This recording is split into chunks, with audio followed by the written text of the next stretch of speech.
Misalkan penelitiannya tentang angka kemiskinan lah ya, yang gampang itu.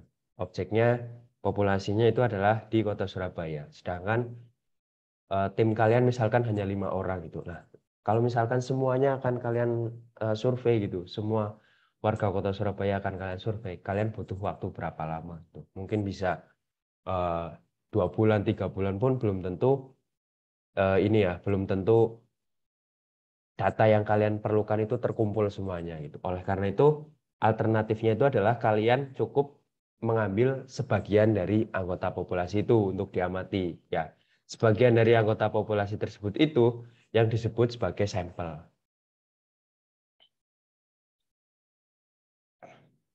Sehingga dengan kata lain, sampel ini merupakan bagian dari populasi yang akan kalian pilih untuk dianalisis, di mana walaupun hanya sebagian, tetapi karakteristik dari sampel ini sudah dianggap mewakili karakteristik dari populasinya itu. Jadi, walaupun analisis kalian itu hanya terhadap sampel, tapi nanti hasil analisis kalian itu juga dapat dijadikan acuan untuk apa namanya memberikan kesimpulan terhadap bagaimana kondisi dari populasinya gitu.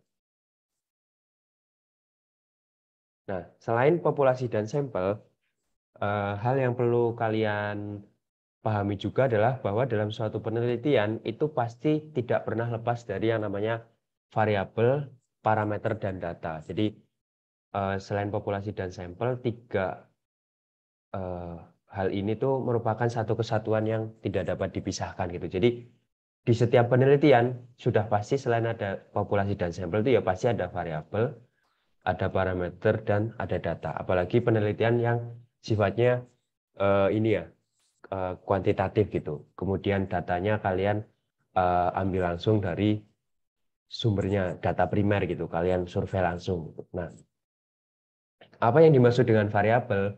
Variabel di sini itu adalah maksudnya karakteristik atau ciri-ciri ya, ciri-ciri khusus gitu dari objek yang ada dalam populasi itu yang akan kalian ukur atau akan kalian observasi gitu.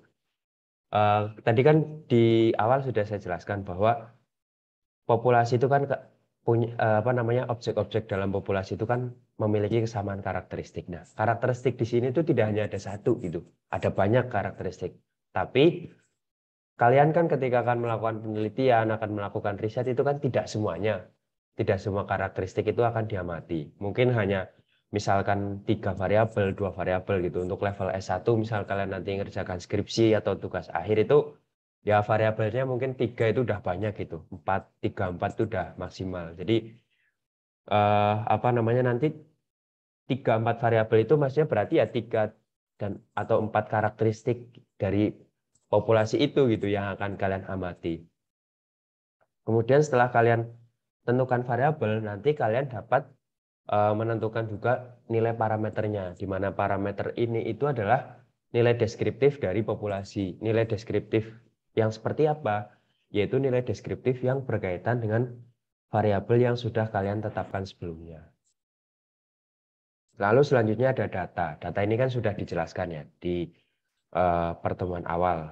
Nah, makanya eh, saya tidak akan membahas terlalu detail untuk data. Tapi intinya data ini dapat kalian peroleh setelah kalian tentukan populasi dan sampel, lalu kemudian setelah kalian tentukan variabelnya itu apa gitu. Variabel yang akan kalian amati dalam penelitian kalian itu apa, baru kalian bisa dapat data yang kalian inginkan sesuai dengan tujuan penelitiannya. Nah, untuk ilustrasinya itu kira-kira seperti ini ya. Jadi yang lingkaran besar ini itu adalah populasi gitu, di mana di dalamnya itu terdapat titik-titik yang banyak gitu ya. Nah, kemudian diambil sebagiannya yang warna abu-abu ini yang dinamakan sebagai sampel. Kemudian untuk memperoleh sampel ini itu dilakukan melalui proses sampling. Nah, setelah dapat sampel baru kalian bisa dapat datanya. Kira-kira seperti itu. Nah, saya kembali lagi ke definisi populasi ya. Di sini kan tertulis bahwa populasi itu adalah sebagai sekumpulan objek. Kalau sekumpulan objek berarti suatu populasi itu pasti ada wujudnya nggak?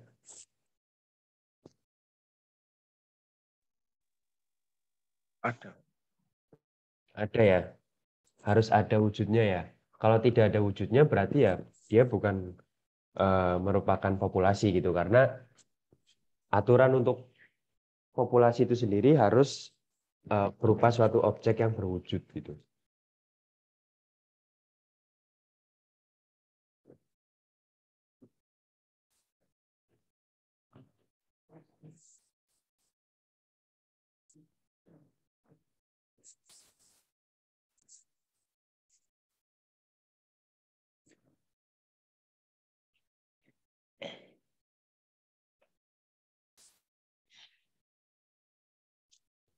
Nah, tadi sudah disinggung bahwa sampling itu adalah proses ketika kalian mengambil sampel dari suatu populasi.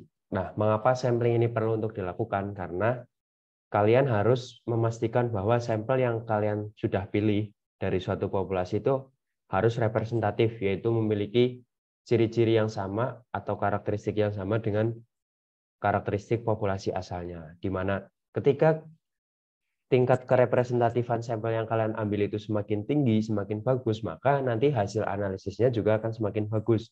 Sedangkan ketika sampel yang kalian ambil itu misalkan hanya asal-asalan, tingkat representasinya rendah, itu berarti nanti juga akan menyebabkan adanya bias terhadap hasil penelitian yang sudah kalian lakukan. Contoh sederhana dari penerapan teknik sampling itu adalah seperti ini ya.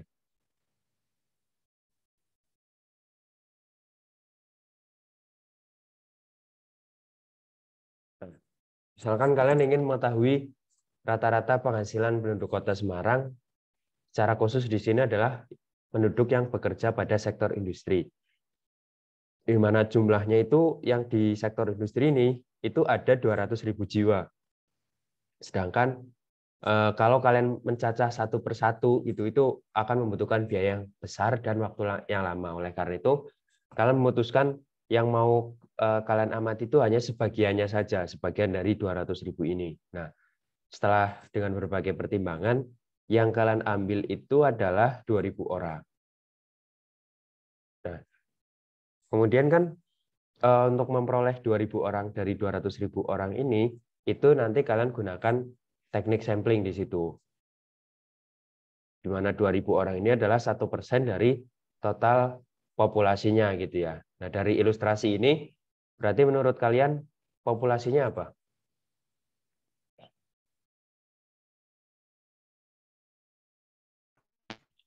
Populasinya Kota Semarang, Pak.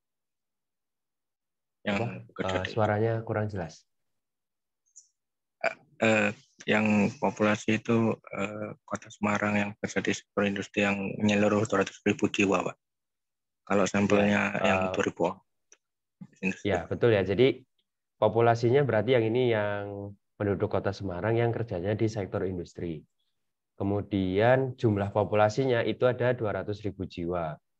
Nah, lalu variabel atau karakteristik yang akan diamati itu apanya? Ini.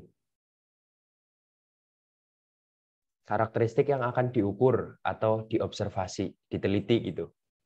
Nah, kalau dari ilustrasi ini yang akan diteliti berarti apanya? Yang nanti akan jadi variabel. Rata-rata penghasilannya, Pak. Penghasilan ya. Jadi di sini Ya, Pak. variabelnya penghasilan. Berarti penelitian ini satu variabel. Nah, kalau dari ilustrasi ini, Yafi bisa nyebutkan juga nggak parameternya apa? Kira-kira.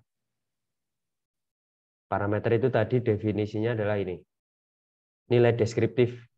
Nilai deskriptif itu bisa nilai ukuran pemusatan, nilai penyebaran gitu. Nah, kalau dari sini kira-kira nilai deskriptifnya apa? Bisa disebutkan nggak? Itunya, Pak. Nilai deskriptifnya itu rata-rata atau nilai tengah. Rata-ratanya ya, karena di sini kan disebutkan rata-rata penghasilan. Berarti rata-rata itu sebagai parameter, sedangkan penghasilan di sini itu bisa dipandang sebagai variabel yang akan diamati. Nah, selain rata-rata, memungkinkan nggak kita mempunyai parameter lain dari variabel penghasilan ini? Ada, Pak. Mungkin ya. Coba Mungkin, Pak. saya tanya ke Imro'atul. Menurut Imro'atul, bisa nggak sebutkan parameter lain yang mungkin bisa kita peroleh dari penelitian ini? Kira-kira apa? Di sini kan sudah disebutkan satu nih rata-rata gitu. Selain rata-rata, bisa nggak atau memungkinkan nggak diperoleh parameter lain gitu? Tidak, Mbak, menurut saya. Tidak. Menurut Imratul tidak bisa gitu. Alasannya apa? Kenapa tidak bisa?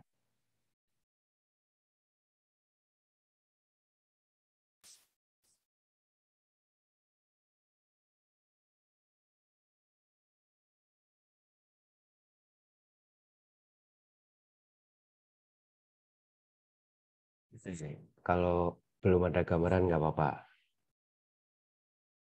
Belum ada gambaran, Coba. Pak. Oke, nggak apa-apa.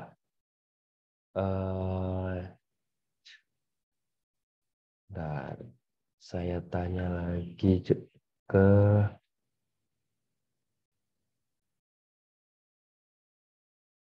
Nah, menurut Davin, kira-kira apa Davin? Bisa sebutkan ada nggak parameter lain yang bisa diperoleh? Kalau variabelnya kan sudah satu aja ya, karena variabel itu kan ditetapkan oleh peneliti gitu kan. Nah, di sini kalian tentukan variabelnya itu hanya satu aja lah gitu, karena penelitiannya masih penelitian dasar gitu, yaitu variabelnya cukup penghasilan. Nah, kemudian di sini sudah disebutkan ada satu parameter yaitu rata-rata. Tadi saya sebutkan bahwa parameter itu adalah nilai deskriptif dari data yang kita miliki atau dari sampel yang kita miliki gitu. Nah, di sini sudah ada satu parameter yaitu rata-rata. Kira-kira selain rata-rata bisa nggak kita cari atau kita tentukan parameter lain?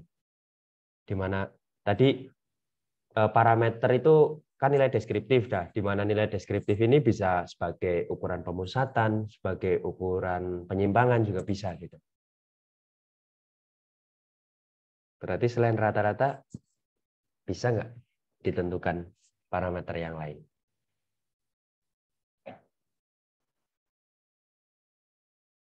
Nah, mungkin, Pak. Cuma saya kurang tahu itunya, Pak. Bisa Contohnya, ya? Pak. Iya. Oke, berarti menurut Davin bisa, tapi Davin belum ada gambaran kira-kira contohnya apa gitu ya. Tapi bisa gitu. Oke, terima kasih jawabannya Davin. Saya akan coba cari lagi Gabriela Zera. Coba menurut Gabriela kira-kira bisa dicari parameter lain lagi nggak selain rata-rata? Bisa, Pak. Kenapa? Bisa. Iya, Pak.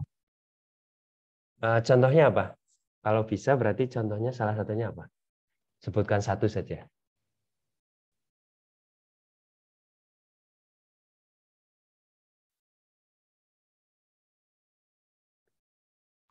Kurang tahu, Pak. Oke, nggak apa-apa. Tapi bisa ya?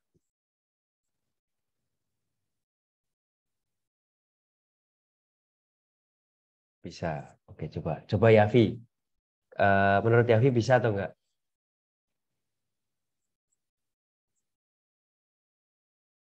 Oh, koneksi Yavi sepertinya gangguan ya. Yavi, dengar suara saya nggak? Ya, Pak. Apakah terdengar? Tadi kan, ya menurut Yavi bisa nggak ditentukan parameter lain selain rata-rata? Itu, Pak. Apa penghasilan tertinggi atau penghasilan terendah, Pak? Iya, itu yang saya maksud ya. Jadi tadi kan sudah saya singgung kalau apa parameter itu kan nilai deskriptif. Berarti kalau nilai deskriptif itu yang paling gampang ya bisa diambil dari nilai-nilai statistik deskriptifnya, ukuran pemusatan, ukuran penyebaran gitu. Nah, Kalau ukuran pemusatan kan selain rata-rata ada min, ada apa? Min kan sama rata-rata ya. Ada median, ada modus gitu ya. Jadi itu bisa juga sebagai nilai parameter gitu ya. Oke, saya lanjut. Nah, ini adalah beberapa pertimbangan yang biasanya perlu diperhatikan mengapa proses sampling ini menjadi urgent untuk kalian lakukan gitu ya. Jadi ini saya tuliskan ada 4, tapi dari keempat ini tuh yang relevan dengan keilmuan kalian, ilmu sosial ya, itu yang nomor 1, 2, dan 4. Kalau yang nomor 3 ini biasanya di bagian ini, bisnis industri gitu, karena di sini berkaitan dengan ketahanan produk, kualitas produk seperti alat elektronik itu kan udah di luar keilmuan kalian gitu ya. Jadi kalau kalian nanti butuh alasan untuk menguatkan kalian kenapa perlu melakukan sampling, jawabannya ada di nomor 1, 2, dan 4 gitu. Nah, sedangkan dalam proses sampling itu sendiri itu ada prosedurnya ya. Jadi istilahnya tidak asal dilakukan, ambil sampel udah selesai. Tapi di situ juga ada prosedur yang berlaku. Setidaknya itu ada 6. Mulai dari yang pertama yaitu kalian perlu tentukan dulu populasinya apa, kemudian kalian pilih kerangka samplingnya, lalu pilih teknik samplingnya, baru setelah itu setelah memilih kerangka sampling itu kalian tentukan teknik sampling dan tentukan ukurannya. Jadi ini satu paket sebenarnya. Lalu kemudian baru kalian bisa kumpulkan data untuk dilakukan analisis. Nah, untuk teknik sampling atau cara sampling itu sendiri itu secara umum dibagi menjadi 2, yaitu probability sampling dan non-probability. Kalau dalam bahasa Indonesia itu probability sampling itu bisa diartikan sampling dengan probabilitas gitu. Maksudnya apa? Maksudnya ketika kalian melakukan sampling, di situ ada melibatkan unsur probabilitas. Artinya semua anggota atau unit dalam populasi itu memiliki probabilitas yang sama untuk terpilih menjadi sampel tanpa dibeda-bedakan atau dikelompok-kelompokkan lagi gitu. Misalkan entah itu laki-laki, perempuan, atau misalkan yang berasal dari Jawa Timur atau Jawa Tengah, pokoknya semuanya di dalam populasi itu kesempatannya sama.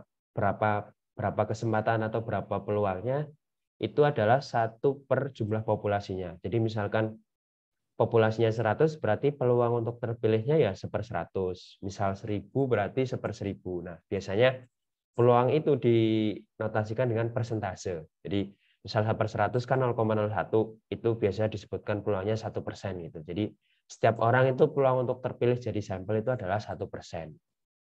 Nah, yang kedua itu adalah non-probability sampling. Di sini berarti sampling yang tidak melibatkan unsur probabilitas. Berarti anggota-anggota populasi itu tidak memiliki kesempatan yang sama.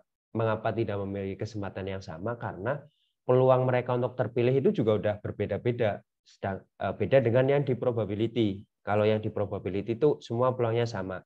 Sedangkan yang non-probability ini peluangnya itu beda-beda. Ada yang peluangnya lebih besar, ada yang malah tidak, peluangnya itu hampir 0 gitu ya. Jadi hampir tidak mungkin dia terpilih untuk jadi sampel. Nah, contoh non-probability sampling ini itu adalah ketika kalian akan melakukan survei terhadap efek konsumsi narkoba gitu, terhadap misalkan kecerdasan psikomotorik gitu ya. Nah, efek konsumsi narkoba berarti kan populasinya itu kan pengguna narkoba kan. Nah, sedangkan pengguna narkoba itu kan kita tidak bisa tahu secara detail gitu, mana saja orang yang pakai narkoba. Nah, oleh karena itu kan untuk menentukan sampelnya itu kan kita harus milih-milih. Berarti setiap orang itu kan peluang untuk terpilih jadi sampel itu kan tidak lagi sama gitu ya. Kalian misalkan nyari di satu kecamatan belum tentu ada gitu. Misal udah ada, berarti kalian harus cari orangnya itu. Setelah dapat satu, mungkin kalian untuk mencari sampel selanjutnya juga akan susah. Informasinya akan terbatas. Nah, oleh karena itu peluang setiap populasi itu tidak menjadi sama lagi gitu. Nah, berarti kira-kira kalau seperti ini idealnya menurut kalian kalau mau sampling itu pakai probability atau non probability? Idealnya.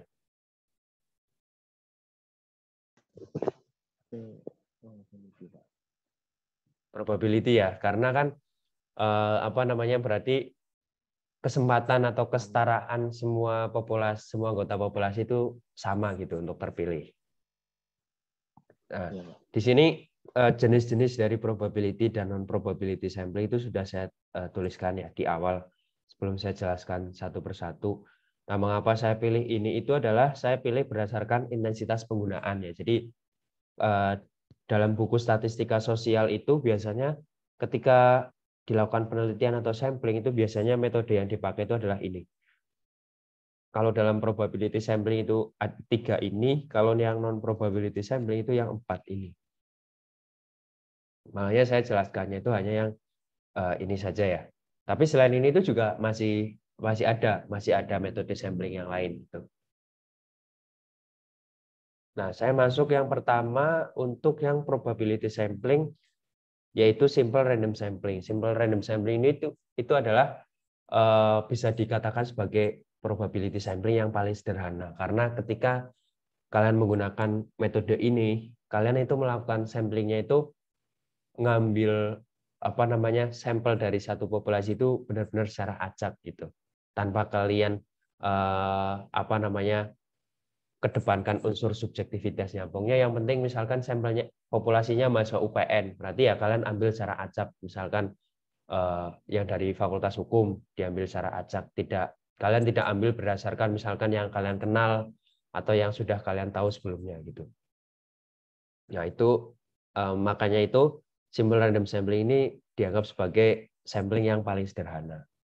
Nah, beberapa syarat dari simple random sampling ini itu ada 4.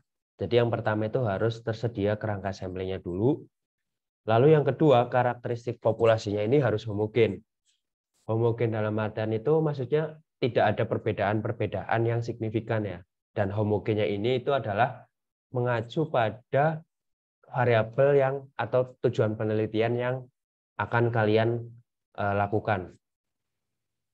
Contoh misalkan ya, kalian akan melakukan penelitian tentang lama jam belajar gitu. Lama jam belajar mahasiswa UPN angkatan 2020.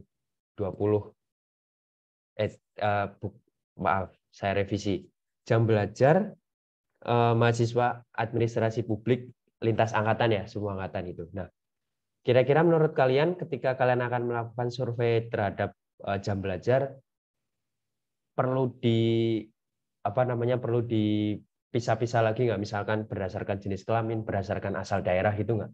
Perlu nggak kira-kira? Nggak perlu, Pak. Nggak perlu ya. Nah, karena nggak perlu itu berarti populasinya itu udah homogen. Itulah yang dimaksud dengan homogen, tapi yang mengacu pada variabel penelitian yang kalian tetapkan. Nah, lalu kemudian kalau populasinya tetap sama ya, mahasiswa administrasi publik, tapi variabelnya sekarang diganti, misalkan jumlah pengeluaran bulanan gitu.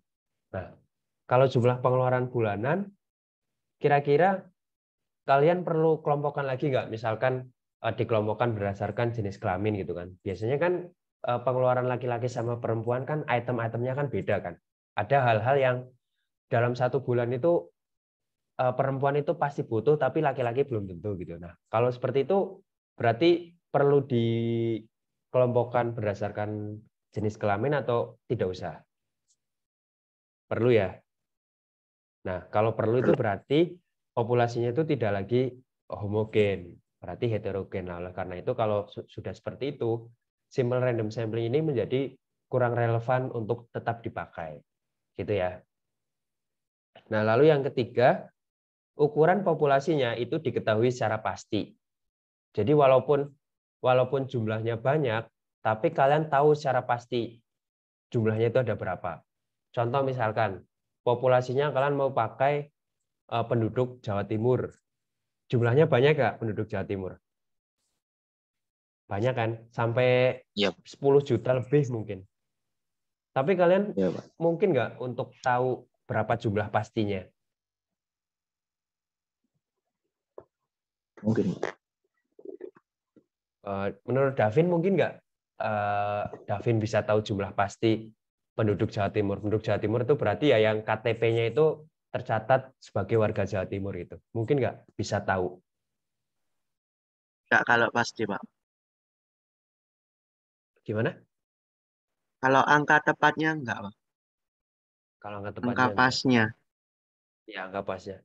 Eh, kalau gini, kalau apa namanya yang tercatat di KTP itu kan Disdukcapil mestinya punya kan, mestinya punya datanya berdasarkan hasil sensus atau misalkan hasil perekaman data KTP gitu. Nah, berarti itu kan ini ya masih walaupun jumlahnya banyak tapi masih mungkin tahu angka pastinya gitu. Misalkan 10.038.000 misalkan gitu. Nah, itu kan masih mungkin untuk tahu angka pastinya. Nah, kemudian jumlah mahasiswa ini UPN gitu. Jumlahnya banyak kan, 10.000 lebih. Tapi kalian bisa tahu pastinya nggak? Bisa. Kalau pengen tahu, datang ke rektorat ke bagian kemahasiswaan, tanya Pak, jumlah mahasiswa UPN yang aktif kuliah itu berapa sih gitu. Pasti mereka punya datanya. Nah, itu yang dimaksud dengan ukuran populasi diketahui secara pasti. Nah, berarti kan ada ukuran populasi yang tidak diketahui secara pasti. Contohnya apa kira-kira? Berarti kalau tidak diketahui secara pasti itu jumlahnya banyak, tapi itu kalian tidak bisa tentukan pastinya itu berapa sih gitu. Contohnya apa kira-kira? Rata-rata yang lembur. Gimana? Rata-rata yang lembur, Pak. Rata-rata lembur. Lembur dalam hal apa maksudnya? Buruh yang lembur atau gimana? Lembur kerja, Pak. Mungkin. Oh, maksudnya mahasiswa yang lembur ngerjakan tugas sampai malam gitu misalkan. Iya. Oh iya ya, Lembur itu itu, Pak. bisa. Berarti populasinya misalkan mahasiswa yang belajar sampai lebih dari jam 12 malam gitu ya. Itu kan mungkin se-Indonesia banyak yang Iya, Pak. mahasiswa yang belajar sampai larut malam, tapi datanya kan tidak tercatat secara pasti berapa gitu ya. Oke, itu juga bisa. Iya, Pak. Coba.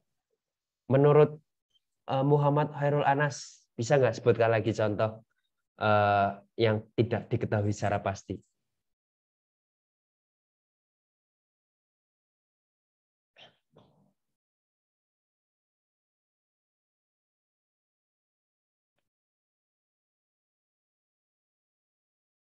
Apa kira-kira? Anas, contohnya apa?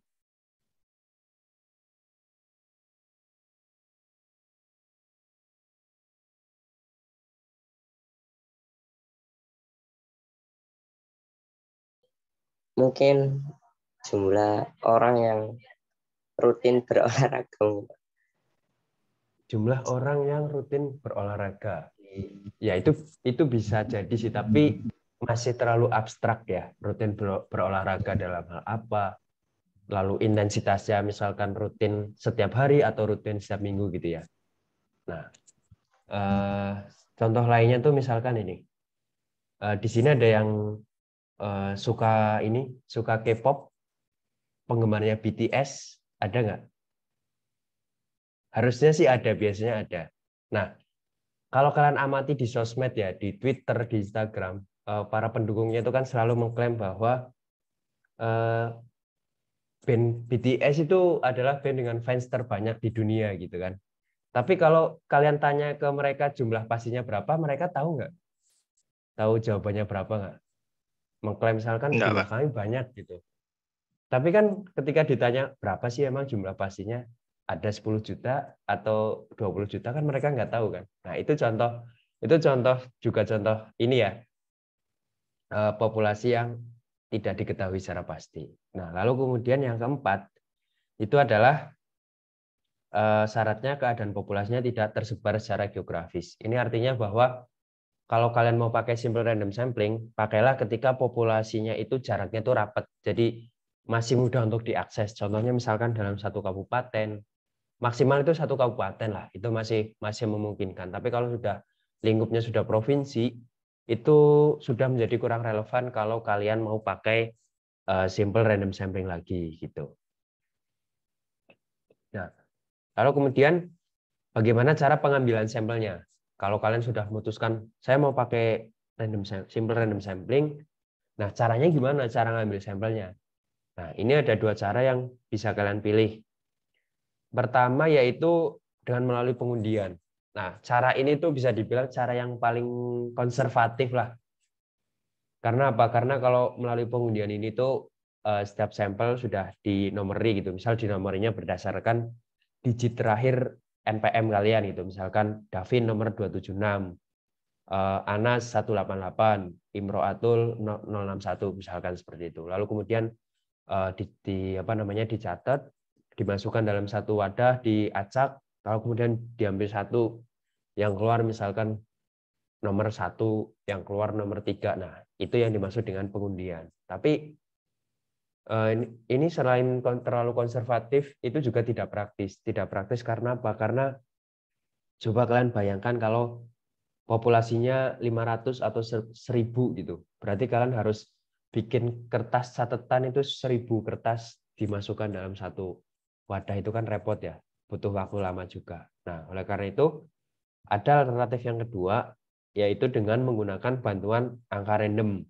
Nah, dari mana kalian dapat angka randomnya ini? Itu dari bantuan software statistik, bisa pakai R atau pakai Minitab. Nah, contohnya di sini ya. Nah, kalian misalkan mau ambil sampel sebanyak 75 dari 1000 sampel, dari 1000 anggota populasi.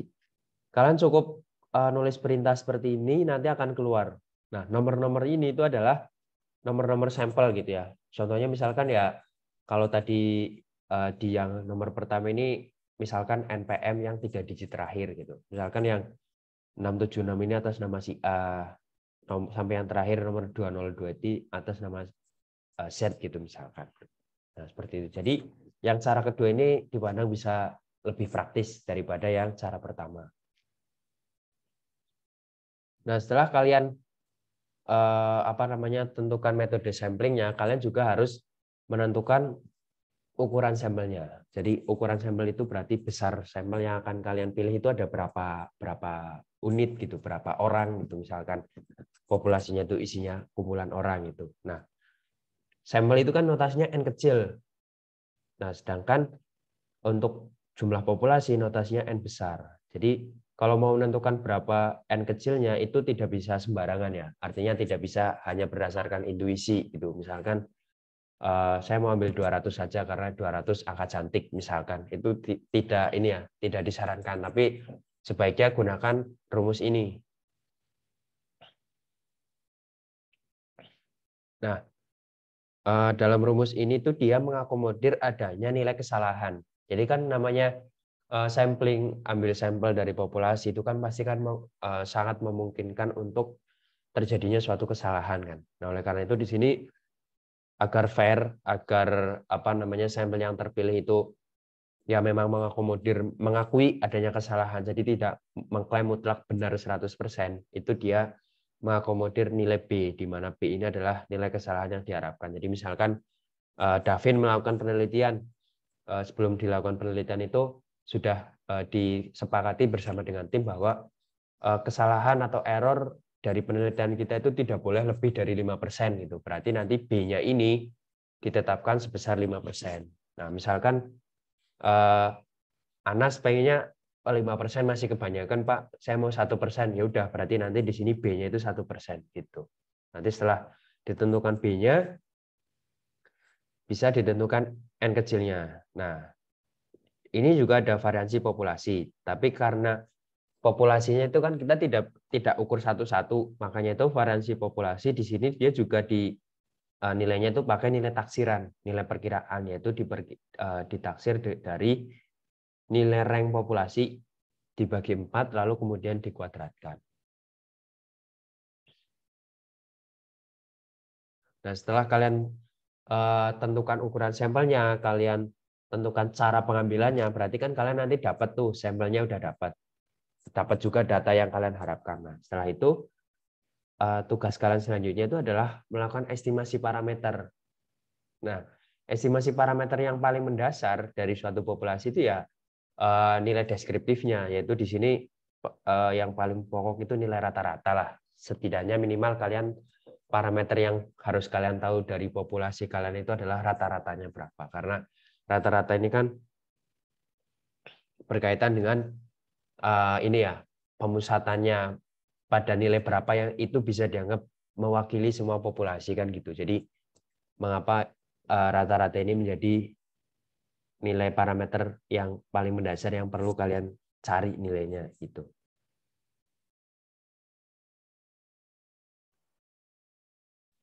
Kemudian, nah untuk rata-rata populasinya itu dia ditaksir dari rata-rata sampel yang sudah kalian peroleh. Nah, namanya taksiran, namanya perkiraan itu kan pasti kan ada kesalahan kan, ada kesalahan penaksiran. Kalau dalam statistika ya, statistika itu kan landasannya kan ilmu pengetahuan, ilmu sains gitu kan. Itu tidak ada yang namanya perkiraan, taksiran itu yang akurat 100% itu tidak ada. Kalau yang akurat 100% itu mungkin ini ya, kalau kalian pakai peramal gitu. Itu pun peramal 100% akurat kan berdasarkan klaim pribadi mereka gitu. Misalkan peramal siapa yang sering muncul di TV, mereka berani bilang apa perkiraan saya akurat 100% kan, tapi kan sebenarnya ya belum tentu juga. Nah, oleh karena itu karena adanya unsur kesalahan, makanya kalian juga perlu tahu batas kesalahan perkiraan kalian tuh berapa gitu. Jadi biar nanti itu apa namanya hasil penelitian kalian itu bisa dipertanggungjawabkan kebenaran dan keabsahannya gitu. Kalian mengakui bahwa taksiran ini itu pasti ada errornya Pak gitu. Nah, berapa errornya? Errornya diakomodir dari ini, nilai batas error, batas kesalahan ini. Rumusnya pakai ini ya, 2 akar VTOP X bar. Nah, rumus VTOP X barnya sudah saya jelaskan di sini dan ini adalah keterangannya. Nah, dari nilai batas error ini juga kalian nanti bisa manfaatkan untuk menentukan selang kepercayaan. Nah, kenapa kalian perlu buat selang kepercayaan? Ilustrasinya seperti ini. Ini selang kepercayaan untuk nilai mu ya. Jadi kan tadi sudah dijelaskan bahwa nilai mu itu kan adalah ini nilai taksiran. Namanya nilai taksiran itu kan berarti bukan nilai sebenarnya. Nah, lalu berapa nilai sebenarnya? Ya kita nggak tahu karena kita kan nyurveinya hanya terhadap sampelnya. Tapi walaupun kalian tidak tahu persisnya berapa, kalian bisa tentukan interval interval kepercayaan di mana di dalam interval tersebut itu pasti memuat nilai mu-nya ini gitu. Jadi dengan interval ini tuh nanti kalian bisa bilang seperti ini. Saya tidak tahu pasti nilainya berapa, saya hanya tahu nilai taksirannya. Tapi yang jelas nilai pastinya itu berada di interval ini, rata-rata sampel dikurangi PE dan rata-rata sampel ditambah PE. Jadi nilai pastinya itu ada di antara rank ini ya. Nah, kira-kira seperti itu. Ada yang mau ditanyakan?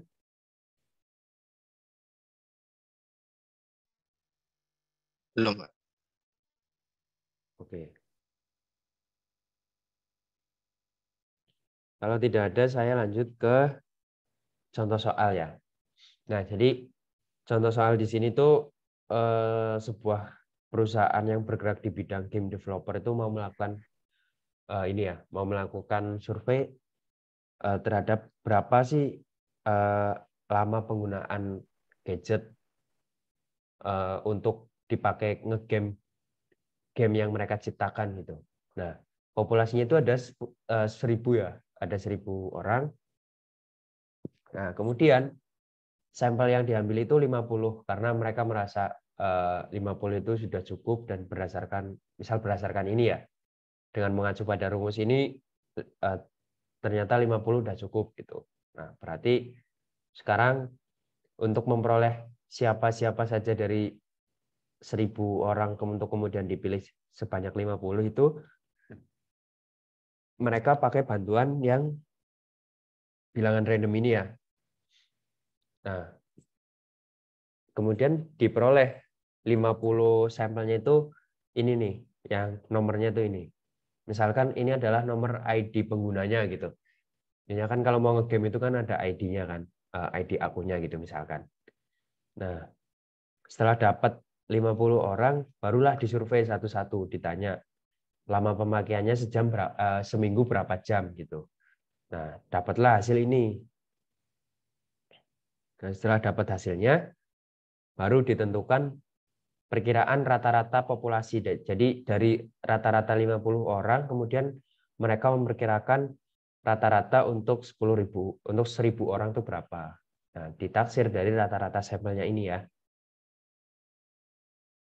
Ternyata diperoleh 26,58 jam. Jadi kira-kira itu 1.000 orang itu tuh rata-rata pakai gadget untuk nge-game dalam seminggu itu ada sekitar 26,58 jam. Nah, kemudian ditentukan juga batas kesalahannya. Batas kesalahannya itu adalah 2,95 jam. Dari batas kesalahan ini digunakan untuk menentukan interval kepercayaannya. Berapa sih tepatnya ada di interval berapa sih rata-rata populasi yang sebenarnya gitu. Nah, diperoleh bahwa ternyata rata-rata populasi yang sebenarnya itu ada di antara nilai 24,41 sampai 28,75 jam. Dengan nilai taksirannya itu adalah sebesar ini 26,58 jam. Nah, kira-kira seperti itu untuk simple random sampling ya. Nah, untuk yang stratified sampai yang non probability nanti akan saya jelaskan di video pembelajaran ya. Jadi untuk Zoom hari ini sampai di sini, sampai yang simple random sampling, dan untuk minggu depan nanti kita akan belajar tentang uji hipotesis. Untuk minggu ini tidak ada tugas, jadi tugasnya saya rapel di minggu depan sekalian ya, di minggu terakhir kita pertemuan kita gitu. Oke, kalau tidak ada yang ditanyakan,